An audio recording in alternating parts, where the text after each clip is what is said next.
এখন বাজে 3টে 3:30। আমি এখন মিষ্টি খাচ্ছি। তোমরা কারা কারা খাবে চলে আসো। আমাদের খাওয়ানোর সময় আর নেই। ফোন চার্জে আছে আমার।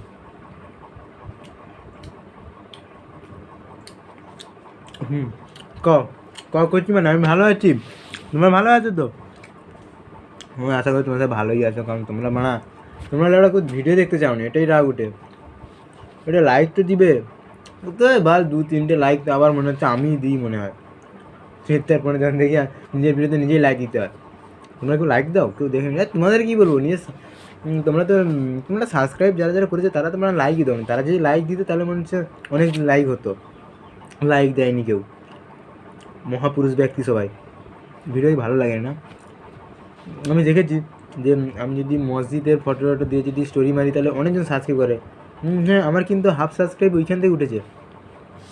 আর বলতে গেলে হ্যাঁ, ছোটো কন্টেন্টকে তো বলতে কোনো লজ্জা নেই। আর মাত্র 5টা সাবস্ক্রাইব হয়ে গেলে 200টা সাবস্ক্রাইবার কমপ্লিট হয়ে যাবে আমার। আর মাত্র 5টা সাবস্ক্রাইব, ওটা একটু জলদি করে দেবেন। আর আজকের ব্লগটা আজকেরই ছাড়বো, কোনো কথা হবে না, আজকেরই ছাড়বো। কারণ মনে একটা জেদ থাকা দরকার। জেদ বলতে মনে পড়ে সাদা গেঞ্জিটা কিনেছিলাম ঈদের সময়। কেনার সময় আব্বা একটা কথা বলেছিল যে গেঞ্জিটা তো নিয়েছি, পরে সামলাতে পারবো তো, যেন লোকের চরিত্র কিনে নিয়ে এসেছি, যেন দাগ লাগিয়ে দেবো যেন। হ্যাঁ, সাদা গেঞ্জিতে এরকম দাগ লাগানো মানে চরিত্রে দাগ লাগানো, এরকমই ব্যাপারটা। কারণ তুলতে খুব কষ্ট হবে আমার। কিন্তু আমি সাদা গেঞ্জি বেশি কিনিও না, সাদা গেঞ্জি বেশি কিনি না। কারণটা হচ্ছে আমার কাছে টাকা নেই। দেখো কী আছে, টাকার কী আছে, কাজ করলে সব টাকা তো একা একাই আসবে, সেটা কোনো ম্যাটার করে না। কিন্তু তোমরা কিন্তু লাইক সাবস্ক্রাইব একটু করবে, ভিডিওটা একটু লাইক দেবে, সাবস্ক্রাইব করবে। কমেন্টের দরকার নেই, লাইক দেবে, সাবস্ক্রাইব দেবে, লাইক তো দিতে পারো। তবে একটা লাইক দিলে কী হয়, মোটিভেশন আসবে ভিডিও থেকে, যে এরা লাইক দিচ্ছে মানে এদের জন্য ভিডিও করতে হবে। কিন্তু তোমরা তো ভাই কেউ কিছু লাইকও করবে নি আর সাবস্ক্রাইবও করবা নি, ভিডিওটাও দেখবে নি, স্ক্রল করিয়ে চলিয়ে যাবা। কেনি কত খাটের উপরে বসে আছে আমরা কিনা বাল ছিঁড়ি রে, একটু সাবস্ক্রাইব তো করবো বলে ভালো লাগে। হ্যাঁ, আমি ডেলি ব্লগ করবো কখন, যখন আমার নিজস্ব একটা ভালো ফোন হবে, যে ফোনের ক্যামেরা একটু ভালো হবে, তখন করবো। আমার এই ফোনের ক্যামেরা ভাই ভালো না অতটাও।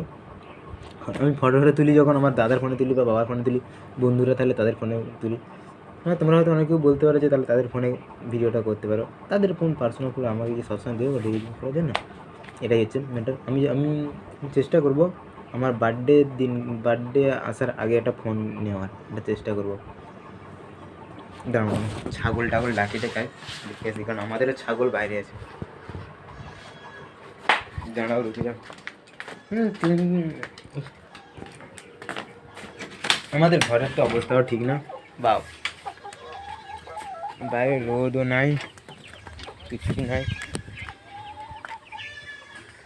কি সুন্দর আবহাওয়াটা। বলো, দাঁড়াও দেখি কি করছে সব, আমাকে ডাকছে কেন, দূরে ফোন নিয়ে এসছে আমাকে ডাকে।